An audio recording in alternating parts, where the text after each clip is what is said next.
हमारे साथ जुड़ चुके हैं आशीष कपूर, उनसे जरा करते हैं बातचीत। Ashish sir, thank you very much समय देने के लिए। एग्जिट पोल आने के बाद ये बात तय थी कि बाजार गैप अप खुलेगा और गैप के साथ खुला। खुलने के बाद करीब 2000 पॉइंट निफ्टी, बैंक निफ्टी के और करीब 800 पॉइंट निफ्टी के चले हुए हैं। स्टॉक्स की हालत आप देख ही पा रहे हो, सरकारी, रेलवे, डिफेंस, ये सब अच्छे से चल रहे हैं। कहीं कोई दिक्कत आपको, कल कोई बदलाव कोई दिख तो नहीं रहा ना सर? कोई आपका असेसमेंट, आपका नोटिसेबल पॉइंट? नहीं, ऐसा तो नहीं है मेरे ख्याल तो। जो लग रहा है कि सरकार दोबारा से आने वाली है और अच्छी मजबूत सरकार आने वाली है। अब ऑफ कोर्स थोड़ा सा ये है कि ultimately this was just an exit poll.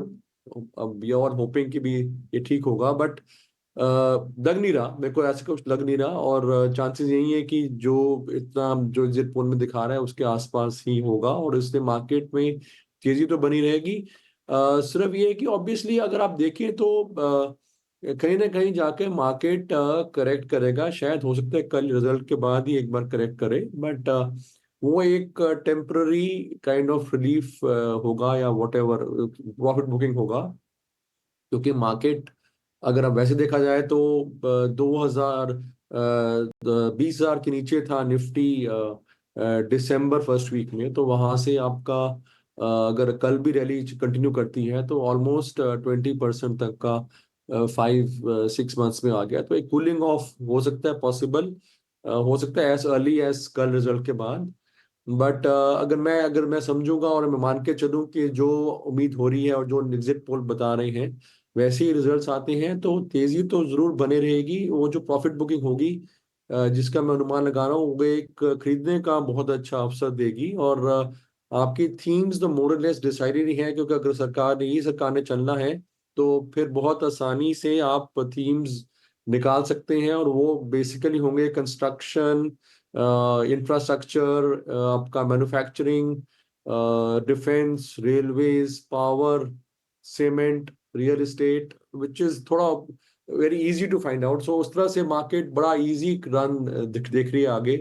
Bull market का एक्सटेंशन अब सिर्फ one can only keep our fingers cross कि कल कुछ ऐसा रिजल्ट ना आ जाए जो थोड़ा सा उम्मीद के अलग हो, जिसका मैं बता रहा हूँ कि अनुमान यही है कि ऐसा नहीं होगा।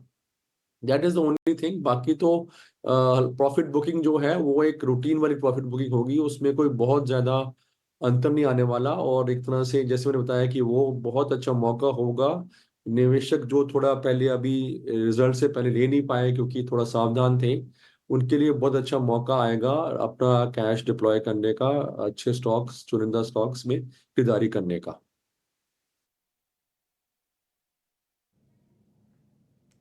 ठीक है आशीष जी, आपने सर जो भी बताए सेगमेंट्स या फिर थीम, ऑलरेडी हम देख रहे हैं कि वो प्ले हो रहे हैं बाजार में। कोई आपके बाइंग लिस्ट है?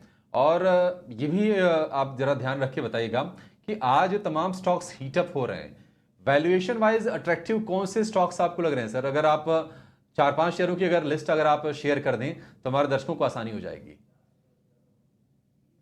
रिलेटिवली इमीडिएट जो है उसमें आया है पीएसयूज में, पावर वाले स्टॉक्स में, और जो बाकी सरकारी पीएसयू कंपनीज है उनमें बहुत ज्यादा हमने देखा है, including PSU banks. SBI major outperformer मैं समझूंगा कि अगर आज ही लेना हो अगर किसी ने, तो ऑटो मेरे को लग रहा है कि थोड़ा सा साइड लाइन है। मारुति को ज्यादा मूवमेंट नहीं आया। सुबह रिलायंस भी ज्यादा मूवमेंट नहीं था, बट अब रिलायंस ने कैच अप कर लिया है। तो Maruti can be one stock जो मैं समझूंगा कि उसमें मूवमेंट हाल कुछ ना के बराबर ही है आज, उसमें आप निवेश कर सकते हैं। ऐसी ऑटो एंसिलरी सम कोई मैन्युफैक्चरिंग स्टॉक्स हैं जिनमें कि निवेश किया जा सकता है। और तो ब्रॉडली आप you have to see this thing. जैसे एफएमसीजी है, अगेन उसमें बहुत ज्यादा आज मूवमेंट नहीं है, तो एफएमसीजी के स्टॉक्स में आप कर सकते हैं, आईटीसी में कर सकते हैं निवेश। और जैसे मैंने बताया कहीं ना कहीं कूलिंग ऑफ होगा। ये जो चीजें चली भी हुई हैं आज ज्यादा पावर इंफ्रास्ट्रक्चर वाली चीजें, तो चाहे एलएनटी हो या एनटीपीसी हो या पावर ग्रिड हो, ये सब थोड़ा बहुत, या बीईएल हो, ये कहीं ना कहीं कूल ऑफ करेंगे। तो जब भी कूल ऑफ करते हैं इन सब में बहुत अच्छे मौके मिलेंगे। आज चाहे अवॉइड कर सकते हैं क्योंकि आज सभी में बहुत तेजी है। कहीं ना कहीं कल या आगे चल आने वाले दिनों में कहीं ना कहीं कूल ऑफ जब ये होते हैं स्टॉक्स, तो उनमें आपको बहुत अच्छे मौके ढूंढने हैं खरीदारी करने के। लेकिन ब्रोकरेजेस जो हैं वो एग्जिट पोल्स को लेकर उनकी राय क्या है, शेयर कौन से वो चुन रहे हैं, प्रेफर्ड बेट्स कौन से हैं उनके, ये एक खास रिसर्च आपके लिए लेकर हमारे सहयोगी शरद जुड़ गए हैं। शरद बताइए। जी बिल्कुल, अब जो है इलेक्शन रिजल्ट जो है हम उनके कगार पे हैं और देखा जाए तो इम्पॉर्टेंटली बाज़ार ने भी जो है एक बहुत अच्छी थम्स अप दी है और अच्छी रैली हमें mid cap, large cap, small cap कोई भी सेगमेंट में बोले वहाँ पे देखने मिल रहा है। अब हम बात करेंगे ब्रोकर्स की क्या राय रहने वाली है, स्पेशली जो आप कह सकते हैं जो इलेक्शंस के बाद कहाँ पे स्टॉक में तेज़ी देखने मिल सकती है। आप कह सकते हैं 3.0 मोदी 3.0 या मोदी स्टॉक्स, लेकिन कुछ अहम ब्रोकिंग हाउसेज है जिन पे फोकस रहेगा और उनके इंपॉर्टेंट स्टॉक पिक्स हैं। यहाँ पे लार्जली डिफेंस PSUs पे ज़्यादा फोकस है और आप देख सकते हैं CLSA के पिक में HAL, Adani enterprise, ONGC, NALCO और भारत फोर्ज जैसे स्टॉक्स हैं। वहीं अगर हम नोमुरा की बात करें तो यहाँ पे थोड़े बैंकिंग नेम्स भी हैं जैसे कि SBI और ICICI बैंक। इसके अलावा इन्फो एज, रिलायंस और ऊनो मिंडा ये भी इस लिस्ट में शामिल होते हैं। हमारा तीसरा ब्रोकिंग हाउस रहेगा मोतीलाल ओसवाल और यहाँ पे उनके जो पिक्स आए हैं इलेक्शंस के बाद जिस स्टॉक्स में तेज़ी देखने मिल सकती है उसमें इंफ्रा की कंपनी सबसे नंबर 1 पे L&T, उसके बाद आता है आपका अदानी पोर्ट और रियल्टी स्पेस से गोदरेज प्रॉपर्टीज़, ऑटो की M&M और PNB हाउसिंग भी यहाँ पे लिस्ट में आ जाते हैं। हमारा चौथा ब्रोकिंग हाउस जो फोकस में रहेगा वो है इन्वेस्टेक। उनकी पिक्स के बारे में बताएं तो बैंकिंग स्पेस में कोटक बैंक है, Mrs Bectors foods interestingly mid cap space से उन्होंने पिक की है। इसके अलावा फार्मा में सिप्ला है और स्मॉल कैप में एक्साइड इंडस्ट्रीज़ भी है। आखिर में लिस्ट में टू व्हीलर स्पेस में बजाज ऑटो भी शामिल आते हैं। तो बहुत एक इंटरेस्टिंग मिक्स देखने मिल रहा है, डिफेंस का, PSU का, कुछ ऑटो सेगमेंट का भी, बट ओवरऑल एक बहुत बुलिश नज़रिया ब्रोकिंग हाउसेस को देखने मिल रहा है क्योंकि आगे जाते हुए कंटिन्यूटी ऑफ पॉलिसी भी रहेगा। उसके कारण जो है बाजार में जो एक अच्छी जो है मूवमेंट और प्रीमियम देखने मिल रही है। ठीक है, बुलिश मूव है ब्रोकरेज का और मूव हो भी क्यों ना, एग्जिट पोल को लेकर वो अपनी रणनीति दे रहे हैं। और आप याद रखिए कि पिछले 4 चुनाव में जो भी एग्जिट पोल्स आए हैं उससे बेहतर प्रदर्शन पार्टियों का रहा है जो भी जीत की सत्ता में आई हैं और जिनके पक्ष में एग्जिट पोल्स आए हैं। तो ये चीज़ आपको ध्यान में रखनी चाहिए।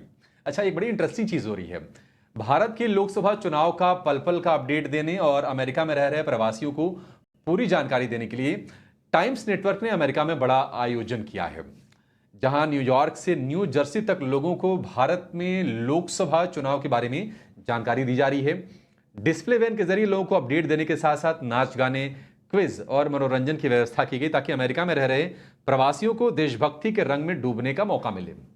आज यानी 3 जून को अमेरिका में सरकारी अधिकारी, बुद्धिजीवी वर्ग के प्रतिष्ठित सदस्यों के साथ टाइम्स नेटवर्क एक बड़ी चर्चा भी करवा रहा है। इस खास चर्चा में भारतीय चुनावों के संभावित परिणाम और ग्लोबल इकोनॉमी पर इस चुनावी नतीजे के असर पर चर्चा होगी। न्यू जर्सी में शेरेटन एडिसन में दिग्गज एक्सपर्ट के साथ बड़ा पैनल होगा जिसमें 100 दर्शक भी शामिल होंगे। तो बहुत ही इंटरेस्टिंग चीज़ ये अमेरिका से निकल के आ रही है और तस्वीरें भी आप देखिए किस तरह का उत्साह है वहाँ लोगों के बीच भारत के चुनाव नतीजों को लेकर।